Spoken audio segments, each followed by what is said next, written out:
Los rayos cósmicos, con todo lo que podría parecer que la palabra dice rayos, no son rayos, son partículas. Son partículas cargadas que se originan en diferentes fuentes astrofísicas alrededor del universo y dentro de nuestra galaxia. En los casos muy extremos podrían ser mutaciones en el ADN, podrían causar cáncer. Hay ahorita investigaciones que se están llevando en curso sobre los problemas de salud. Sí, nos da información sobre todo de la composición del universo. Es la herramienta astrofísica, diría, ¿cómo decirlo?, de excelencia para medir la composición. ¿Por qué? Pues porque sí, estamos justamente tomando muestras químicas de lo que está en el medio interestelar. Todavía es un área que está en desarrollo porque no se ha puesto mucha atención ahí. Y sobre todo también los que corren más peligro son los que toman vuelos comerciales o internacionales sobre todo, y los astronautas. Uy, ahí se me agarraron muy desprevenido. ¿Cuál podrá ser?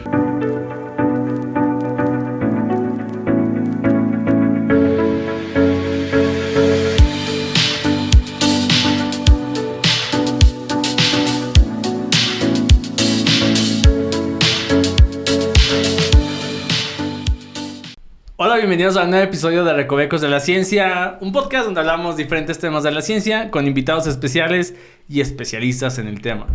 En este episodio vamos a hablar sobre unas partículas muy energéticas que están golpeando constantemente a nuestro planeta. De hecho, ahorita mismo están atravesando mi cuerpo millones de ellas.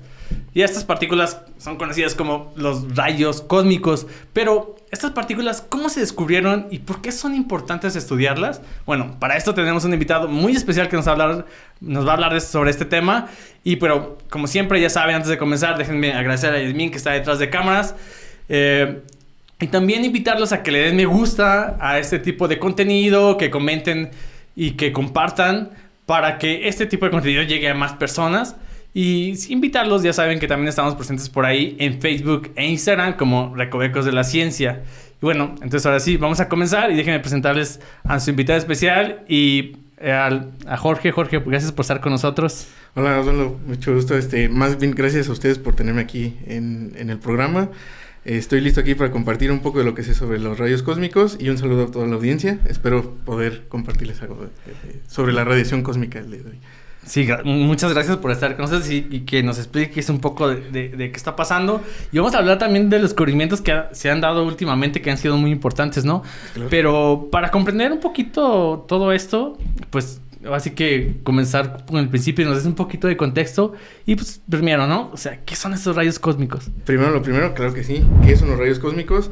Bueno, de manera general, los rayos cósmicos, con todo lo que podría parecer que la palabra dice rayos, no son rayos, son partículas. Son partículas cargadas que se originan en diferentes fuentes astrofísicas alrededor del universo y dentro de nuestra galaxia, que viajan por todo el medio interestelar y que llegan a la Tierra. Esa sería como una de las definiciones más generales de rayos cósmicos. Hay personas que incluyen a los neutrinos, pero yo no los voy a incluir, únicamente diré que son partículas cargadas. Ok. ¿A qué te refieres con esto de cargadas? O sea, ¿qué tipo de partículas nos referimos con cargadas? Todas las partículas que tienen una carga electromagnética, podrían ser protones, hidrógeno, núcleos de hidrógeno, de hierro, silicón, cosas por el estilo, y también electrones y antielectrones. Ok. ¿Neutrón lo dejamos fuera? El neutrón lo dejamos fuera por ahorita. Hay gente que sí lo toma en cuenta, yo no lo voy a tomar en cuenta. Ok, perfecto. Y oye, como comenzaba el podcast, ya ves, ¿no? Y estos nos llueven a cantidades, ¿no? Llegan a la Tierra en cantidades. Sí, así es. Primero hay que hacer una pequeña diferencia entre lo que son rayos cósmicos primarios y lo que son los rayos cósmicos secundarios. Okay. Un rayo cósmico primario vamos a decir que es aquel que se origina en una fuente astrofísica, que viaja por todo el medio interestelar, dentro de nuestra galaxia, fuera de ella, llega a la Tierra. Ese es el rayo cósmico primario. Puede interaccionar con el medio interestelar, claro que sí, pero hasta ahí lo dejamos como rayo cósmico primario. Rayo cósmico secundario va a ser aquel que una vez que arriban a la Tierra van a interaccionar con las moléculas que están en la atmósfera. Al interaccionar con estas moléculas se van a romper formando una especie de cascada de partículas secundarias, de ahí el nombre de rayo cósmico secundario. Entonces estas empiezan a caer como si fuera una lluvia de cascadas de partículas, y que llegan hasta el nivel del mar. Y es por ello que decimos que también, mientras estamos hablando incluso, nos están bombardeando a cada rato este tipo de partículas. Ok, entonces en este caso, o sea, lo que nos está llegando ahora son los secundarios, digamos. Los secundarios, sí. O sea, sí, una que vez interaccionaron con la atmósfera, se Ah. rompieron, se fragmentaron, empezaron a decaer por toda la atmósfera y llegan a nosotros. Ah, ok, perfecto. Sí. Oye, ¿y si nos están, o sea, estamos hablando de qué, de millones de Estamos estos hablando del secundarios? orden de millones, miles de millones de partículas secundarias las que nos están llegando. Claro, también podría depender de su energía, pero en general digamos que sí son miles de millones de partículas las que nos llegan ahorita. Genial. Oye, y si ahorita mismo nos está pasando todo esto, ¿por qué no nos dimos cuenta? Y si no, y cómo fue que nos dimos cuenta también, aparte, que existían este tipo de partículas? Bueno, la historia de cómo se descubrieron los rayos cósmicos es bastante interesante. Yo creo que nos podríamos durar todo el programa hablando sobre la historia nada más. Pero para no darle tanto rodeo, empecemos con un poquito de contexto y hablemos sobre lo que era un fenómeno que se descubrió a finales del siglo XVIII, que era la descarga espontánea de los cuerpos con una carga electromagnética. Nosotros sabemos por la teoría que un cuerpo con carga, si no está en contacto con otro cuerpo, o en otras palabras que se encuentra completamente aislado, no debería de perder su carga. Pero los experimentalistas de finales del siglo XVIII encontraron que sí había una descarga espontánea de estos cuerpos. Entonces surge la pregunta, ¿por qué? Claro. Entonces surgen dos hipótesis principales. La primera de ellas es que el aire contiene una carga. ¿De dónde proviene la carga del aire? Esa era la otra pregunta. ¿Qué es lo que ioniza el aire para que al entrar en contacto con un cuerpo cargado produzca esta descarga espontánea? ¿Se carga por elementos en la Tierra o se carga por el Sol, que en aquel entonces era la fuente que ellos conocían de radiación más común? Y la otra hipótesis vendría siendo que si no es el aire, ¿qué otra fuente podría causar radiación ionizante que me cause esa descarga en el cuerpo con esta carga? Entonces, bueno, vámonos por la primera hipótesis. Si es el aire y se está ionizando por medio del Sol, si nosotros medimos ese tipo de radiación en el tope de la atmósfera, tendría que ser mayor. Y tendría que decrecer a medida que nos vamos acercando al nivel del Sol. Claro. Y con la hipótesis segunda, que por aquel entonces también se descubre la radiación de los elementos químicos y que algunos de ellos están presentes sobre la superficie de la Tierra, como lo era el radón. Entonces tenemos la fuente de radiación sobre la capa superior de la Tierra. Entonces, al estar cerca de la fuente, pues a nivel del suelo la radiación es mayor, y a medida que tú vas avanzando hacia el tope de la atmósfera debería de ser menor. Entonces aquí viene la pregunta interesante: ¿cuál de las dos sería? Y bueno, pues los científicos de aquel entonces estaban rompiendo el coco, ¿no? ¿Qué será? Y empiezan a hacer mediciones con la altitud. Dicen, bueno, para probar las hipótesis, pues vamos a medirlo a nivel del suelo. Luego nos subimos a la Torre Eiffel, que sí es un hecho cierto. ¿Sí? Hubo un científico ¿en serio? que sí se subía a la Torre Eiffel y midió ahí la radiación. Y gente que empezó a subir montañas o ir cada vez más alto para ver cuál era el cambio. Se empezó a descubrir que la variación era entre más lejos estés de la superficie, mayor es la radiación. Entonces se apoya entonces la teoría de que podría ser el Sol que nos esté ionizando, el aire, que ocurre una especie de convección, llega hasta la Tierra y produzca este tipo de fenómeno que estábamos observando. ¿Cómo podríamos ver si es el Sol o no? Midiendo en un eclipse, como muchos otros científicos ya habían hecho sus experimentos. Entonces podríamos observar variaciones en esta radiación tomando en cuenta el Sol cuando está presente o cuando hay un eclipse. No encontraron variaciones, y también se hicieron mediciones de noche, claro está, cuando no hay sol. ¿No? Entonces aquí viene otra vez la pregunta: bueno, no es el Sol, entonces ¿qué le está causando? ¿No? Se sigue yendo por la otra teoría de la radiación que está presente en la corteza de la Tierra. Hay un científico italiano que se llama Domenico Pacini, que por lo general se olvida de los libros de historia de física. Él se le ocurrió decir, bueno, vamos a poner a prueba esto. Si yo me voy a un lago y mido la radiación justo sobre la superficie del agua, tal vez debería observar una menor cantidad de radiación, porque al estar emitiendo desde abajo del fondo esta radiación se va a absorber en cierta cantidad por el agua. Pero sus mediciones comprobaron lo contrario. O sea, no había una disminución de este tipo de radiación. Sumerge sus detectores bajo el agua y encuentra que está una disminución. O sea, en vez de haber un incremento, apoyando la teoría de que viene del suelo, más bien encontró que había una disminución de la radiación. Dice, bueno, entonces no es el suelo, viene de arriba. Pero nunca dijo arriba dónde, las nubes, el sol, otra estrella, la galaxia, lo que fuera. No, ahí ese fue su problema. Tiempo después, el físico austriaco Victor Hess, tomando en cuenta todos estos caminos que ya existían sobre esta hipótesis, las dos hipótesis, dice, bueno, yo voy a agarrar un globo aerostático, me voy a tomar mi medidor y voy a ir en diferentes altitudes haciendo mis mediciones. Encontró justamente esto, que a medida que va aumentando su altitud, la radiación ionizante va aumentando. Y él se aterrizó una conclusión muy importante que le valió el premio Nobel por ahí de 1936, y dijo, esta radiación es de origen extraterrestre. Porque también hizo mediciones con el Sol, de día y de noche, y en un eclipse. Y no encontró variaciones, por lo tanto dijo, no es el Sol, viene de afuera. Y le dice, es una radiación extraterrestre. Y así es como en 1912, después de varios vuelos en globos, él descubre oficialmente los rayos cósmicos. Wow. O sea, genial. Sí, un poquito lo intenté resumir. Sí, no, yo me imagino que es toda una historia grandísima, pero súper interesante, sobre todo en la forma en que uno se da cuenta y todos los experimentos que se hacen, ¿no? A veces, nosotros estamos aquí súper a gusto y no nos damos cuenta de eso. Y probablemente mucha gente, o sea, hacemos un censo, ni en cuenta se da, ¿no? Sí. Pero este tipo de procesos, porque no fue el primero que se le ocurrió, pues me voy a subir un globo estático y lo voy a ir a checar. No, hubo varios precursores del método y que hasta la fecha se sigue utilizando hacer mediciones en globo. Sí, exactamente, ¿no? Pero ahora sí, como dice, ¿no? El que lo hace bien es el que se lleva el crédito a veces, ¿no? Justamente porque Domenico Pacini básicamente estuvo a una palabra de escribirlo en su paper y ser él el ganador del premio Nobel. Exacto. Pero no, después llegó Hess y él sí dijo, ok, yo sí me voy a atrever a decir, viene del espacio exterior. Y ahí está su premio Nobel. Sí, qué loco esto de que a veces no es el primero, sino el que lo hace bien. Sí, el que lo hace bien, y chale, ¿no? A veces... oye, ¿y qué tipo de energía viene, no? Ya ves que conocemos estas energías que vienen del sol y cuídate de la luz ultravioleta, ¿no? Porque te puede dañar la piel, ponte bloqueador y todo este rollo, gamma, no se diga, ¿no? ¿De qué energía estamos hablando de esas partículas que vienen al planeta, esos rayos? Bueno, estamos hablando de energías, los más bajos son del orden de megaelectronvolts y los más energéticos, que en la comunidad se le conocen como ultraenergéticos, son energías de 10 a la 20 electronvolts. Estamos hablando de casi un zeta-electronvolt.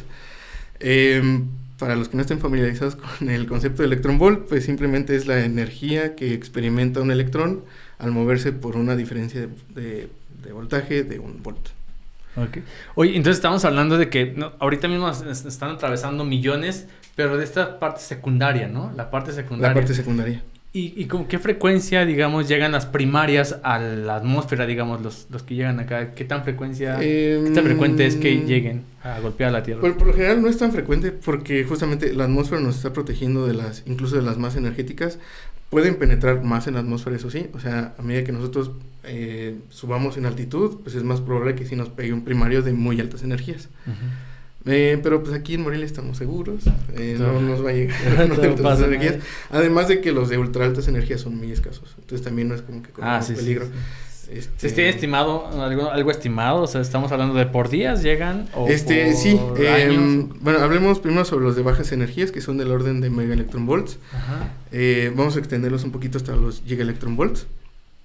Del orden de gigaelectronvolts nos llegan al tope de la atmósfera alrededor de una partícula por metro cuadrado por segundo. Okay. Luego interaccionan y ahí producen miles de millones de partículas que son las que llegan hasta la superficie.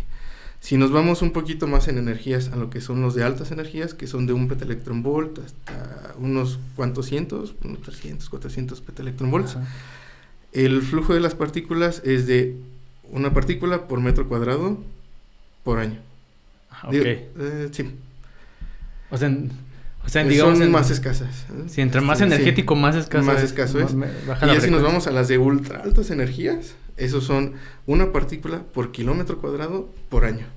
O sea que son realmente más escasas. Sí, ¿no? Mucho más escasas. Y nada más para poner en contexto qué tan energéticas son estas de 10 a la 20, imaginemos que tenemos una bola de béisbol, la aventamos que el promedio es más o menos de 40 metros por segundo, calculamos su energía cinética, que son alrededor de 116 joules.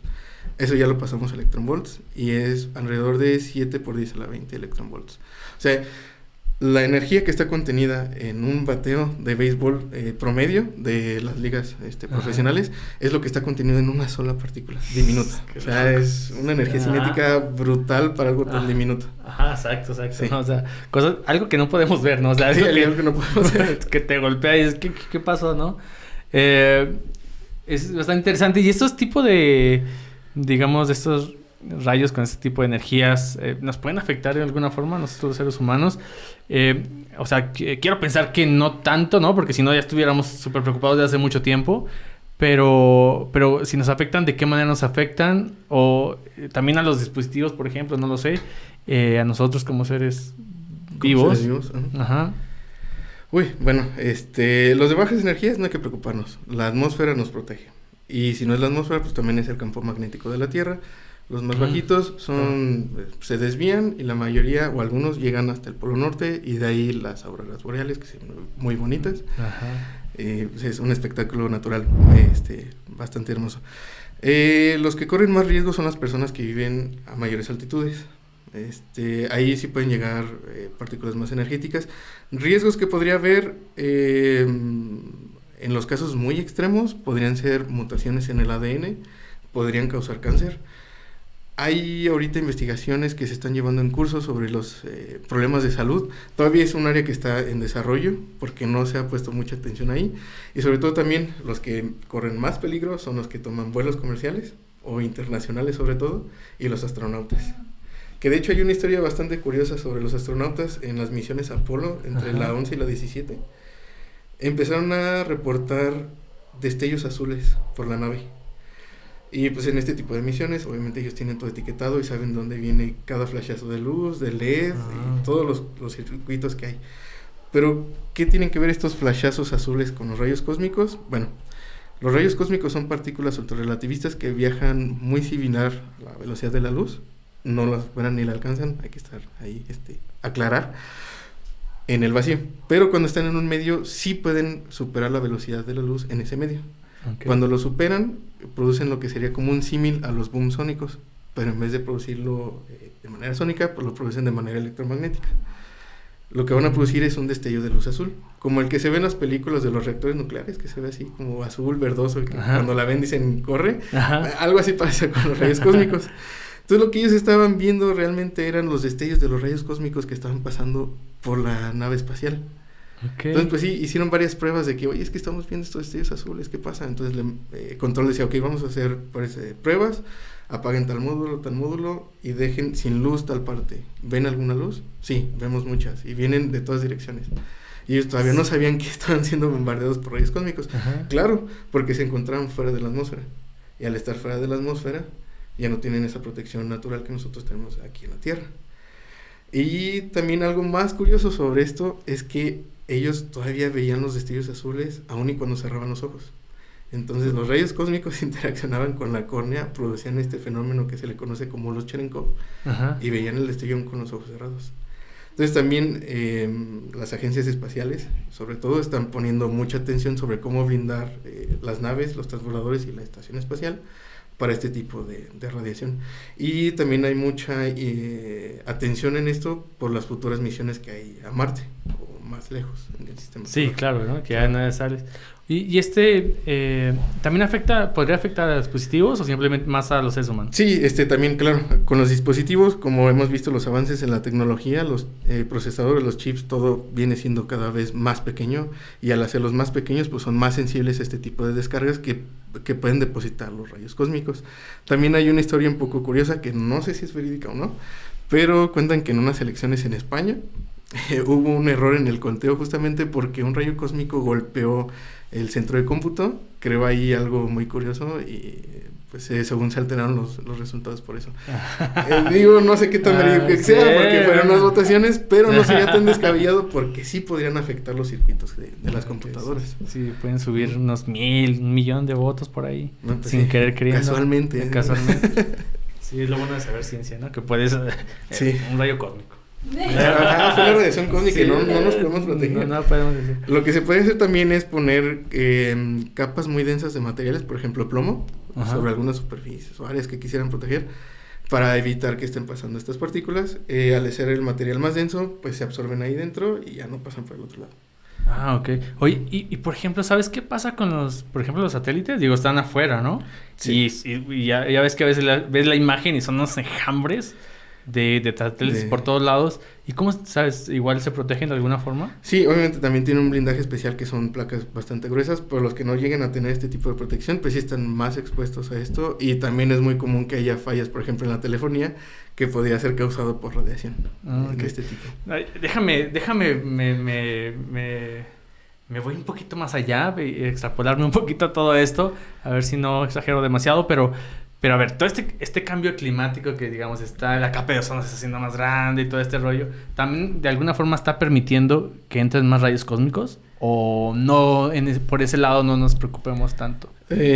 Podría haber algunas variaciones por la densidad atmosférica en ciertas regiones, pero aún así, al estar en altitudes bajas, alcanzamos a estar seguros, no hay problema, a menos que llegue uno de ultra altas energías, ahí sí no nos podemos salvar prácticamente. Bueno, y como mencionas, ¿no? Y afortunadamente tenemos el campo magnético también que puede ayudar un poco. Sí.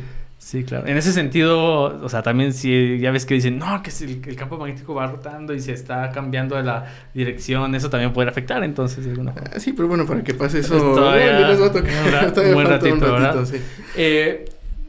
Esto, entonces para nada tampoco que pueda afectar un poco el clima, los rayos cósmicos. Sí, podría ser que sí, en algún caso un poco, pues no decirlo como extremo, pero podría ser que alguna fuente cercana de rayos cósmicos, que no sabemos cuál podría ser, aumente el flujo de partículas que están llegando sobre la Tierra, y al ser un tipo de radiación ionizante, hace que las moléculas de agua se condensen más rápido. Entonces eso fomenta a la formación de las nubes. Okay. Que podría generar pues más lluvias, precipitación pluvial, cosas por el estilo. Y bueno, también hay una teoría, hablando de teorías sobre esto, se cree que hace millones de años, cuando todavía no existían los humanos, hubo una supernova que explotó cerca de la Tierra, aumentó el flujo de las partículas que bombardeaban la Tierra, genera una mayor formación de nubes, lo cual hace que aumente la humedad, la lluvia, lo demás, y también los ciclos de luz que había. Entonces, a ver una mayor concentración de nubes, pues menos luz del sol que estaba penetrando. Claro. Eso también afectó, en teoría, en esta hipótesis mejor dicha, los ciclos de sueño de algunas especies que se modificaron, se alternaron, modificaciones también en las especies que sí estaban sensibles a la luz, algunas se adaptaron mejor, otras no. Y también al estar bombardeando más la Tierra, hubo una mayor cantidad de radiación en el suelo, que también pudo haber ayudado a que mutaran el ADN de ciertas especies y ayudar en un proceso evolutivo. Ok. O sea, tiene sus pros y sus contras, tiene ¿no? Sus pros y sus contras. O sea, ahorita necesitamos bastante que caiga lluvia, ¿no? Que se formen más nubes y que haya lluvia. Pero también si son demasiados, pues también hay la radiación fuerte que gasta la superficie. Y aparte también tendríamos que encontrar como el mecanismo que haga que se produzcan más estas partículas que todavía no conocemos, ¿no? Claro. Oye, y ahorita actualmente, ya ves, hablamos de este globo aerostático, pero ahorita actualmente, ¿cómo se detectan ese tipo de rayos? ¿Cómo se investigan? Actualmente tenemos dos tipos de detecciones. Tenemos las directas y tenemos las indirectas. Por directas nos referimos a medir los rayos cósmicos antes de su interacción con la atmósfera. O sea, cuando el rayo cósmico viene entero. Ajá. Y la manera indirecta es captar estas lluvias de partículas al nivel de la Tierra. O sea, ponemos arreglos de detectores de partículas sobre alguna superficie, interacciona el rayo cósmico, genera esta lluvia de partículas secundarias que llegan al suelo, se detectan, se reconstruye el evento y es como podemos hacer este tipo de detección. En tanto directas como indirectas, obviamente existen diferentes detectores. De la manera directa, podemos poner satélites que utilizan calorímetros o imanes para detectar las partículas cargadas. Sí, claro. Por medio de imanes, pues la curvan, calculan la trayectoria y pues dependiendo de la trayectoria pueden decir, puede ser un protón, puede ser helio, un electrón, pues por el estilo, o puede ser antimateria que también podría estar presente. También en la manera directa podemos subirlo en aviones que estén volando sobre el océano, cosas por el estilo, o ponerlos justamente sobre globos aerostáticos que por lo general se ponen en el polo norte porque hay una menor ¿cómo se le puede decir? Variaciones de presión atmosférica, entonces pueden volar más constante. Por lo general duran 28 días, 30 días este tipo de misiones, tienen un periodo de vida corto. Se toman esas mediciones y la ventaja es que no necesitamos de modelos matemáticos para poder saber qué tipo de partícula detectamos. La desventaja de este tipo de mediciones es que, pues, se podrán imaginar, subir un detector muy grande al espacio, pues es muy costoso. Aparte de costoso, pues también operacionalmente, ¿cómo le haces para mover algo gigantesco al espacio, ¿no? Sí, claro. Y por el tamaño reducido, podría ser el tamaño de esta mesa, más o menos, ¿no? Hablamos de 1 o 2 metros cuadrados del detector. También esto impide el rango de energía de los detectores, ¿no? Les había mencionado que si hablamos del rango de gigaelectronvolts, tal vez algunos teraelectronvolts, el flujo es de una partícula por metro cuadrado por segundo. Ajá. Pero si nos vamos a altas energías, ya estamos hablando de metro cuadrado por año, o de kilómetros cuadrados por año, ¿no? Ajá. Entonces, pues al tener un espacio reducido, un área reducida de detección, pues también limitas tu detección hasta ciertas energías por justamente por la frecuencia, frecuencia de las partículas, ¿no? Los métodos indirectos nos permiten ir a energías más allá. Pero ¿cuál es el problema con estas? Bueno, tenemos la atmósfera que puede absorber los de bajas energías que ya no nos llegan hasta la Tierra y únicamente captamos los de altas energías. Entonces ahí hay un gap entre directas e indirectas. Claro. Y en el métodos indirectos pues podemos tener detección de la radiación Cherenkov, fluorescencia en el aire, radio también, que es una técnica que se está poniendo muy de moda ahorita, y pueden ser detectores de partículas o también detectores ópticos. Okay. Y sé que en México tenemos un observatorio, no sé si decirlo bien, que donde podemos detectar estos rayos, ¿no? ¿Dónde se encuentra y cómo funciona? Sí, así es. El detector, el observatorio se llama HAWC, el High Altitude Water Cherenkov Observatory, que mide rayos gamma y rayos cósmicos. Se encuentra en el estado de Puebla, en el Parque Nacional del Pico de Orizaba. Se ubica en el Gran Telescopio Milimétrico que se encuentra en el volcán de Sierra Negra. HAWC está justo abajito de ellos. Y también tiene que ver, parte de la razón por la que se construyó ahí es porque el GTM pues ya tenía esta infraestructura del camino, conexiones de luz eléctrica y de agua. Entonces aprovecharon que ya existía esta infraestructura, que también ya había permisos de construcción, y la colaboración de HAWC, nosotros nos vamos abajito, y se pusieron en las faldas del volcán de Sierra Negra, que está a una altitud de 4.100 metros sobre el nivel del mar. Su rango de detección va desde unos cuantos teraelectronvolts, de un teraelectronvolt aproximadamente, hasta unas cuantas decenas de petaelectronvolts. Okay. Ha colaborado con varios resultados interesantes en los últimos años en cuanto a rayos gamma y rayos cósmicos, y se espera que todavía continúe un par de años más en operación. Todavía. Oye, y bueno, ya que están detectando estas partículas que están llegando, así que creo que es la pregunta del millón, pero ¿de dónde provienen? ¿De dónde vienen? Ya ves que la luz que vemos, no sé, la luz que estamos viendo probablemente en el universo viene de las estrellas, ¿no? Uh-huh. Pero en este caso de las partículas de rayos cósmicos, ¿de dónde provienen? ¿También de las estrellas? Híjole, bueno, si te pudiera contestar esa pregunta, ya tendría una medalla aquí que diría Premio Nobel. Sí, así de difícil es la pregunta. Pero bueno, no es tan abierta la pregunta. Sabemos que de bajas energías hay estrellas como nuestro Sol que las están produciendo. Okay. También existen modelos que nos pueden decir que se pueden producir por supernovas, por los núcleos activos de galaxias, pulsares, neutrones que podrían estar acelerando materia alrededor, o los agujeros negros. El problema viene con los rayos cósmicos de ultra altas energías y de altas energías también, porque no sabemos qué objetos astrofísicos podrían ser los que aceleran estas partículas a tan altas energías.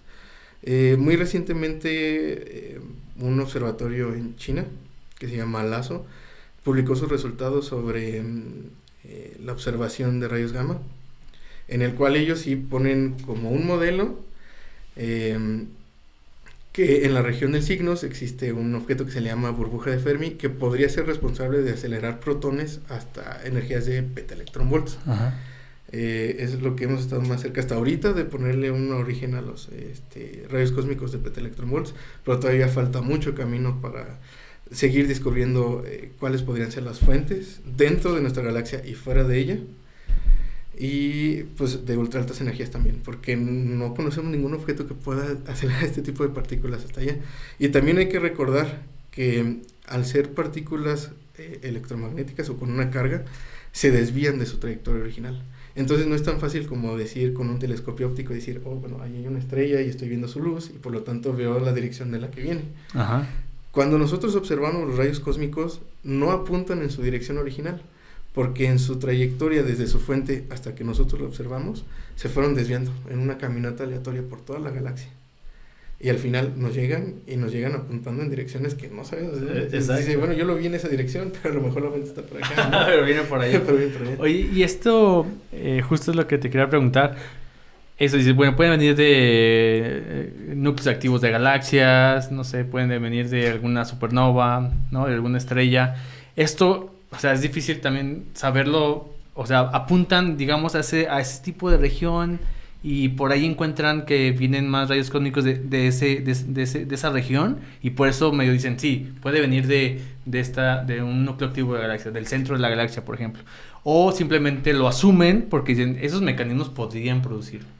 Bueno, es un poquito de ambas. Primero se hace un modelo y decimos, bueno, ¿quiénes podrían ser los responsables de esto? Ajá. Entonces decimos, ok, podrían ser las supernovas.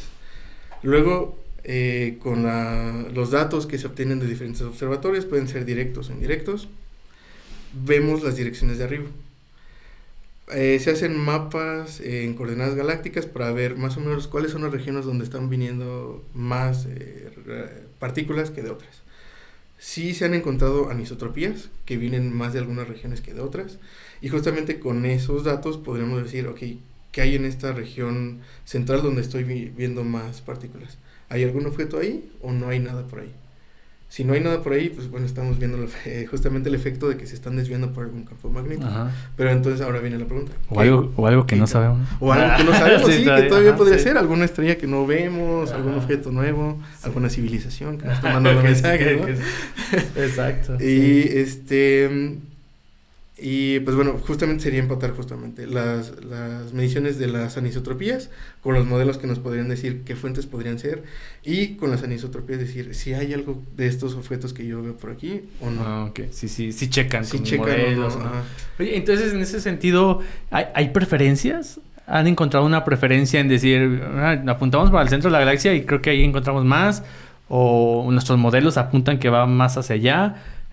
O que vienen fuera de nuestra galaxia, ¿no? Dices, no, estos vienen de fuera de la galaxia. Alguien lo produce, pero no es en nuestra galaxia. ¿Algo así? Pues más que preferencias, nos remontamos a los modelos. También es importante ver cómo se distribuyen estas partículas de acuerdo a su rango de energía. O sea, que sería calcular su flujo, ¿no? Su flujo de energía. O sea, yo tengo una partícula con una energía, le voy a decir E, o sea, cualquiera, y veo cuántas hay en un intervalo diferencial de energía, ¿no? O sea, una energía inicial, una energía final. Y ver cómo es esta forma al final, lo que le llamamos el espectro de los rayos cósmicos. Ajá. Originalmente las primeras misiones era una ley de potencias, o sea, veíamos una línea recta como tal. A medida que fueron aumentando las mediciones, vemos que se desvía del comportamiento de una recta, vemos que hay pequeñas curvitas por ahí, es donde entran los modelos sobre los posibles orígenes de estas cosas, ¿no? Hay un modelo que se le llama modelo de población de Gilas, donde él propone de 3 a 4 poblaciones. La primera población vienen siendo los rayos cósmicos galácticos de bajas energías. Okay. Que esto me va a causar por ahí un incremento. Tengo los aceleradores o las fuentes de rayos cósmicos en la galaxia y alcanzan un máximo porque no pueden estar también produciendo partículas a energías ilimitadas, o sea, deben de tener un límite. Entonces, donde hay este corte, yo veo que se genera una estructura en mi espectro de energía. Luego me voy a la siguiente población, que son los de galácticos de más altas energías, que también alcanzan un límite y se ve reflejado en el espectro. Okay. Luego llego a la tercera población, que son los de ultra altas energías, que no podríamos saber cuáles serían los posibles responsables dentro de la galaxia. De los de altas energías podríamos decir que es un pebatrón, podría ser el centro de la galaxia. Ajá. De los más altos energéticos, no sabemos qué objeto podría estar en la galaxia que lo haga. Podrían existir procesos de reaceleración dentro de la galaxia que todavía no conocemos con la física actual. Y después viene justamente la componente extragaláctica, que ya son los de ultra altas energías, que son de casi 10 a la 20 electronvolts. Decimos que son de origen extragaláctico, justamente porque nuestros modelos con los objetos que nosotros conocemos no alcanzan para acelerarlos hasta allá. Okay. Entonces, por eso decimos que, bueno, hay galácticos aquí, y si vamos hacia más altas energías, son extragalácticos. Eso podríamos decir que sea como la preferencia, por decir esto. ¿Y qué tanto puede existir en o sea, qué tanta... hay mucha confusión en el sentido de que, oye, me llega una partícula aquí a la atmósfera de una cierta energía, ¿no? Digamos débil, una energía muy débil, pero puede ser de dos sopas, ¿no? O bien lo produjo algo que no lo aceleró tanto y por eso tiene poquita energía, o bien es algo que viene de muy lejos y tenía una energía brutal, pero ya que llegó hasta la Tierra, que era un camino muy largo, pues tiene una energía muy baja también. O sea, ¿se puede diferenciar esto? Es bastante complicado, creo que no. Sí, como dices, ahí vendrían siendo prácticamente 3 mecanismos o 3 escenarios diferentes. Podemos decir, se aceleró a energías muy brutales en la fuente y después salió del confinamiento de la región, viajó por toda la galaxia y algún día llegó a la Tierra con esa misma energía o aproximadamente esa energía muy, muy grande. La otra opción es, como mencionas, yo tengo mi rayo cósmico en la fuente, escapa del confinamiento que está en esa región, se va a pasear por toda la galaxia durante millones de años, porque el confinamiento en la galaxia es de millones de años. Okay. Y pasa por algunas regiones donde a lo mejor hay campos magnéticos muy violentos y muy grandes que le empiezan a dar como estos boosts de energía, ¿no? Entonces, en cada vuelta que dan, pues va ganando energía, y luego ya nos llegan a la Tierra. Sí. Y la otra parte que mencionas de alguno que no sea de la galaxia, que venga de una región muy lejana, que inició con una energía muy brutal y en su trayecto fue disminuyendo su energía, también podría pasar. Hay algo que se le conoce como el límite GZK, que nos habla sobre justamente protones que viajan por el medio interestelar y que tienen una probabilidad de interactuar con el fondo cósmico de microondas. Okay. Entre mayor sea su energía, mayor la probabilidad de interacción. ¿Y esto en qué resulta? En que entre mayor sea la energía del rayo cósmico primario que viene de una galaxia lejana, pues mayor va a ser su interacción en el camino y cada vez va a ir atenuando su energía. A tal punto de que podría ser que ni siquiera no lo alcancemos a ver. ¿Y no hay ninguna forma de estimar cuánto tiempo ha estado viajando esa partícula? Sí existen modelos que toman en cuenta ello. Hablamos de alrededor de millones de años en la galaxia. Sí. Okay. Y pues esto también se tiene que tomar en cuenta al momento de hacer nuestros modelos y nuestras predicciones, porque podríamos decir cuáles serían sus impactos a nosotros medirlo en la Tierra y observar justamente este espectro de energía. Dependiendo también del tiempo de confinamiento, podríamos ver que se podrían generar estructuras diferentes a las que nosotros observamos, o que sí está empatando con lo que nosotros ya reconstruimos con los datos disponibles. Y es algo que se tiene que tomar en cuenta, que también es un cálculo que es algo difícil, ¿no? Porque tienes que tomar en cuenta el tiempo que pudo haber estado confinado en la fuente, en la región, y luego de eso calcular el tiempo que ya estuvo en la galaxia, confinado por el mismo campo magnético que es natural de la galaxia. Sí, claro.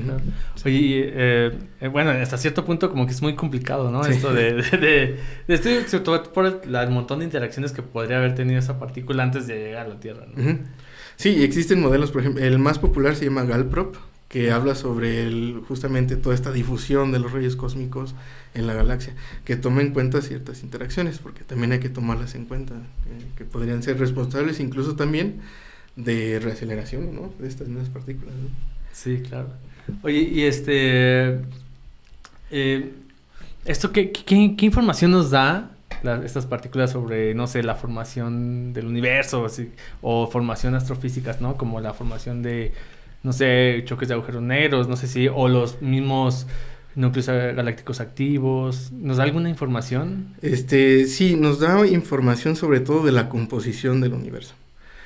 Es la herramienta astrofísica, diría, ¿cómo decirlo?, de excelencia para medir la composición. ¿Por qué? Pues porque estamos justamente tomando muestras químicas de lo que está en el medio interestelar. De lo que podrían ser explosiones de supernovas, de las colisiones de dos agujeros negros que están acretando material, por ejemplo. Claro. Y justamente la composición de los rayos cósmicos que nos llegan nos dan ese tipo de información. Hay pequeñas diferencias por un proceso que se le llama despalación. Justamente como lo mencionabas, estos rayos cósmicos pueden tener interacciones con el medio y fragmentarse.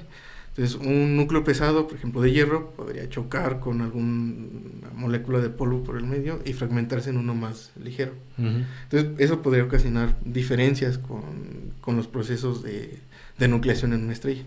Pero los porcentajes son bastante similares a lo que nosotros observamos en los procesos de la formación de estrellas, por ejemplo, de los ¿cómo se dice? Elementos que son más abundantes en el universo.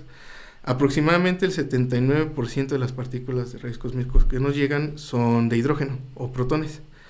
Okay. El otro 20% más o menos son como de helio y el 1% ya son elementos más pesados y también electrones y positrones. Ok. Uy, interesante. Sí. Oye, ¿y ahorita qué te encuentras haciendo? Sé que pues eres especialista en ese tema y has estado investigando bastante, has dedicado parte de tu carrera en estudiar los rayos cósmicos. Sé que también tienes varios artículos por ahí. Algunos de ellos los pondremos acá, aquí en la caja de comentarios para que los chequen. Pero ahorita, ¿qué te encuentras haciendo? ¿Qué estás investigando? Bueno, actualmente lo que me estoy enfocando es en el estudio de la medición del espectro de rayos cósmicos. Ajá. Con el Observatorio Hawk. Soy miembro de la colaboración del observatorio, por eso sé un poquito sobre él. Pero bueno, algo que se me olvidó mencionarles antes es que nosotros trabajamos con una técnica que se llama Cherenkov en agua. Nuestro observatorio está compuesto por tanques de agua como tal. Son 300. Entonces, cada que llegan estas partículas secundarias, entran al interior del tanque, producen a luz Cherenkov en el agua, que es agua ultra pura, no es cualquier tipo de agua. Y bueno, ya con eso tomamos nuestras mediciones, reconstruimos el evento inicial y ya con eso yo es con lo que yo trabajo y veo cómo se están distribuyendo en este rango de energía que va entre 10 teraelectronvolts y 1 petaelectronvolts. Ese es ahorita en lo que me estoy enfocando. Ya había hecho algunos estudios antes con datos de Hawk, estábamos estudiando la distribución lateral, pero ya dentro del observatorio. Y bueno, ya como dices, algunos de los resultados se han publicado en algunos lados.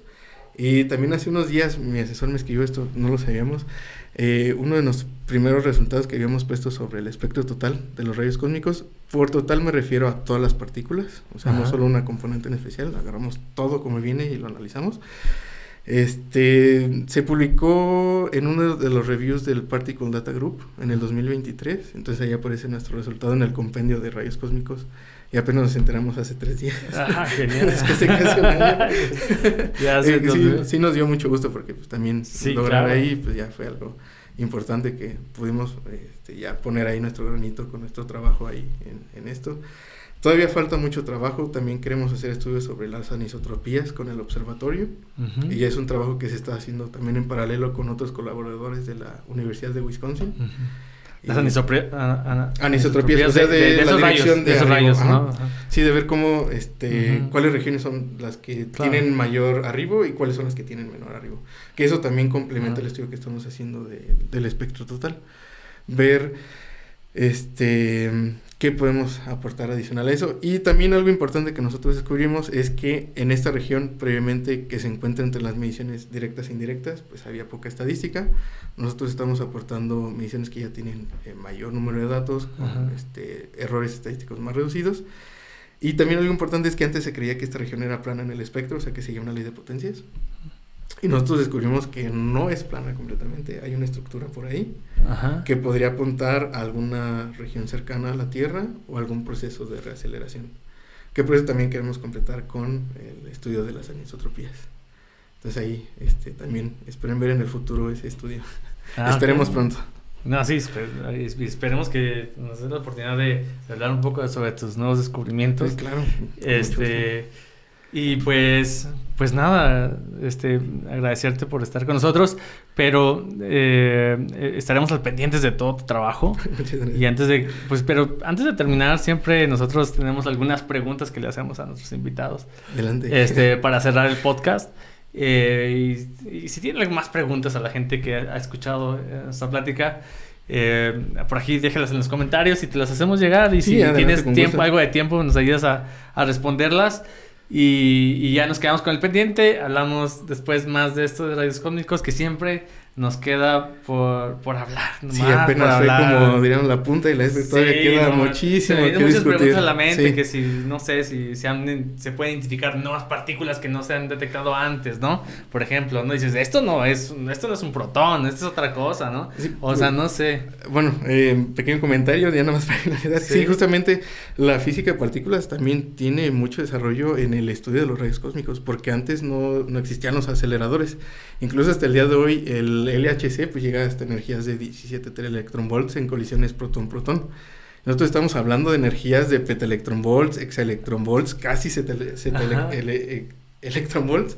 Entonces tenemos aceleradores naturales, ¿no?, que podemos aprovechar para justamente el estudio de física de partículas. Sí. Y justamente en esta época en la que no existían los aceleradores, todo este zoológico de partículas que conocemos se dieron por parte del estudio de los rayos cósmicos. Okay. El protón, el positrón, partículas exóticas, resonancias que se fueron descubriendo con las observaciones de rayos cósmicos antes de tener disponibles los aceleradores.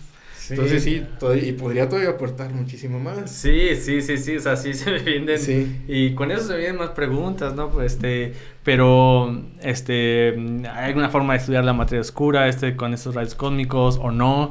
Pero bueno, vamos a dejar a la gente, vamos a dejar a la gente para la segunda parte. Claro.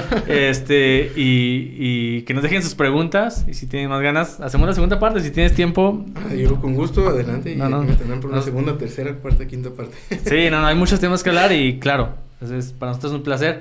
Pero bueno, entonces para ir cerrando este podcast, pues déjame te hago las preguntas abiertas que tenemos aquí. Esta seccioncita la llamamos las recopreguntas. Y quiero ver qué piensas acerca de esto, ¿va? Pues la primerita que hacemos siempre es la de, oye, de todas las preguntas abiertas en la ciencia, ¿de cuál te gustaría saber la respuesta y por qué? Fíjate que me gustaría saber sobre el gravitón. ¿Existe o no existe? Eso sería algo que yo quisiera saber. Entonces, si me dieran a elegir sería, ¿existe o no existe el gravitón?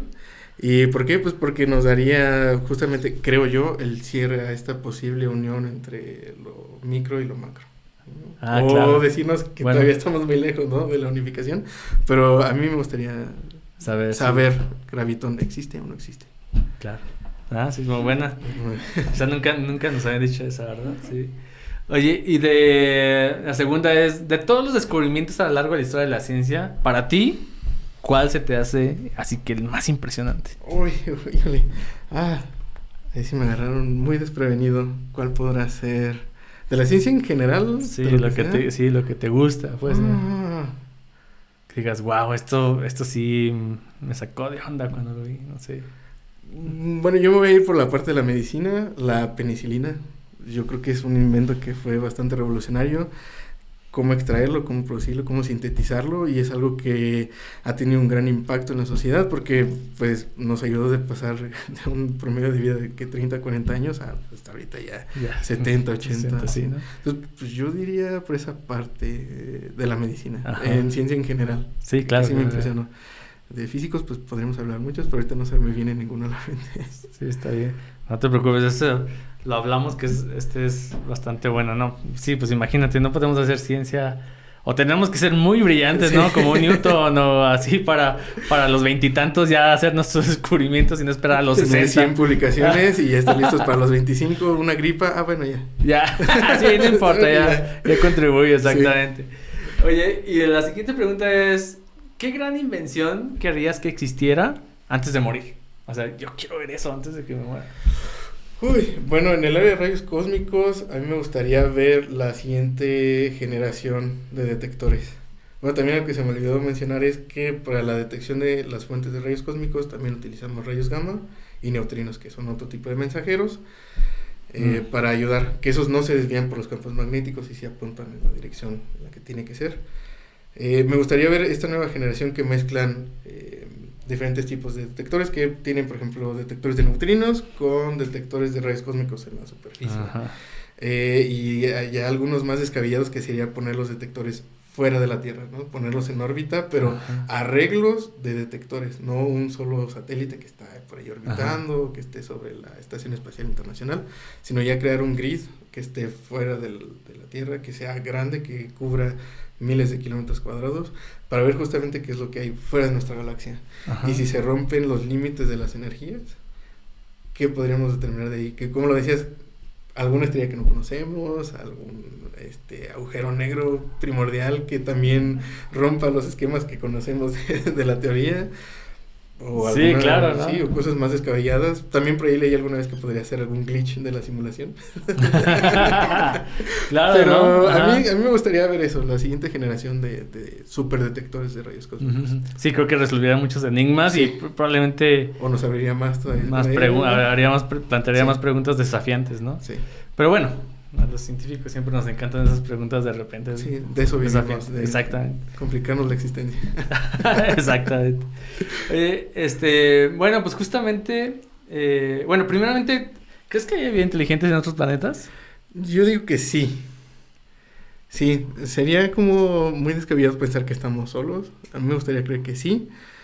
Que podamos contactarlos creo que ya sería más complicado. Sobre todo por las distancias, ¿no? Que hay entre galaxias, planetas, estrellas, sistemas solares. Pero yo digo que sí existe. Por ahí están otras civilizaciones. Otras civilizaciones. Que igual no tendrían que ser similares a la nuestra. A lo mejor están en desarrollo. Claro. O ya se extinguieron y no nos tocó verlas. Pero sí, o ya pasó la moda de los podcasts allá y dicen, esos los podcasts allá, qué hueva, ¿no? Estamos hablando de otras cositas. O nos están mandando podcasts como partículas cargadas. Apenas están llegando, sí. Ya nos pedimos 10 temporadas por no saber decodificarlo. Sí. Bueno, pues la última, Jorge, ya ves que pues, nosotros nos dedicamos a la ciencia y pues hacemos investigación y a veces esto hacemos con un propósito, ¿no? Y en ese sentido, ¿a ti qué te gustaría dejarle a la humanidad con tu investigación, con tus resultados? ¿Qué quisieras decir? Jorge, en este libro nos dejó tal cosa. O gracias a él, sabemos esto. O sea, bueno, así, hablando académicamente, pues sí me gustaría que parte de mi investigación de los rayos cósmicos se quedara ahí como algún registro, que sí pueden decir, bueno, gracias a esto y el equipo de trabajo, obviamente, pusieron cotas a los modelos que eventualmente llevaron a decir que hubo una fuente cercana, ¿no?, de rayos cósmicos. Y más allá de eso, del ámbito académico, pues yo tengo alma de divulgador también. Entonces, algo que me gustaría dejar como a las siguientes generaciones es justamente esta inquietud del conocimiento, la curiosidad, fomentar a que las futuras generaciones, niños, niñas, aprendan a cuestionarse lo que les rodea. Que no se queden nada más como decir, lo busco en Google. Está en un libro. Me lo hice bien. ¿Yo para qué lo voy a creer? Sino que se maravillen por lo que los rodea. Hablando de la tecnología como avanza, ¿no? Ahí está la inteligencia artificial. Sí, está la inteligencia. Que me lo diga Siri, ¿no? ChatGPT lo sabe. Que me haga mi tesis. Exactamente. Pero me gustaría también... ChatGPT me puedes hacer la tesis, pero que al momento que la revisen no parezca que le hizo la inteligencia artificial. Humanízala, por favor. Humanízala, bro. Ahora humanízala. Por favor, no uses palabras extravagantes, ¿no? O sea... Todas estas palabras no las digo yo. ¿Podrías quitarlas? Sí. Pues sí, me gustaría fomentar eso también, dejarlo como un legado. El poder decir que inspiré a otras personas a seguir por el camino de la ciencia. Que no necesariamente tiene que ser física, pues biología, química, psicología, lo que sea. Pero ayudar a que se siga por este camino de la ciencia. Va. Pues ahora sí, Jorge, pues encantadísimos que hayas estado con nosotros. No, el gusto es mío, de verdad, muchas gracias y saludos a todas las personas que están viendo aquí, a todo el público. Sí, a todo. Espero que les guste. Sí, y aparte aprovecho para decirles, ¿no? Que si quieren que este tipo de contenido, lo vea más gente, pues que nos ayuden, ¿no? Que comenten este tipo de contenido, le den me gusta, lo compartan, porque así el algoritmo sabe que este contenido es bueno y lo puede compartir, ¿no? Y lo puede hacer llegar a más personas. Y también invitarlos, ya saben, a que nos vean en todas nuestras redes sociales. Estamos ahí en Facebook e Instagram. También estamos por ahí en TikTok, pero estamos presentes más en Facebook e Instagram. Y pues agradecerle también a Yasmín que estuvo siempre al pendiente de todo durante todo el podcast para que todo esto salga bien. Y pues bueno, ahora sí, gracias Jorge. Gracias a ustedes. Y nos vemos la próxima.